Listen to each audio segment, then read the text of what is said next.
नमस्कार। तपाईहरु सामु आज म एउटा सानो अनुरोध लिएर आएको छु। कृपया मेरा प्रिय भाइ बहिनीहरु, मेरा प्रिय साथीहरु, तपाईहरुसँग आफ्नो परिचय पत्रको नम्बर तपाईहरुसँग थाहा छ भने हिजोको दिनसम्म आफ्नो कार्य व्यस्तता अथवा अन्य कुनै कारणले तपाई मतदाता नामावली दर्ताको लागि जान भ्याउनु भएको थिएन भने आजबाट त्यो काम अनलाइनमा दर्ता गर्न सकिन्छ। तपाईले आफ्नो अमूल्य 5-10 मिनेटको समय यो कामको लागि छुट्याइदिनु होला। apply.vr.election.gov.np म यसको लिंक तल कमेन्टमा राखिदिने छु। तपाईको आफ्नो परिचय पत्रको नम्बर थाहा छ भने यो काम अनलाइनबाट गर्न सकिन्छ। कृपया 10 मिनेटको समय चाहिँ यो कामको लागि छुट्याइदिनु होला।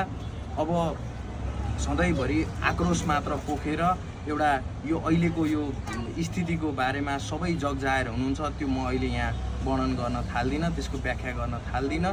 कृपया तत्कालको लागि जे चाहिँ गर्न सक्नुहुन्छ त्यो चाहिँ गर्नुस्, यसबाट नछुट्नुस्। म यति मात्रै भन्दै तपाईहरु सामु अनुरोध गर्दछु।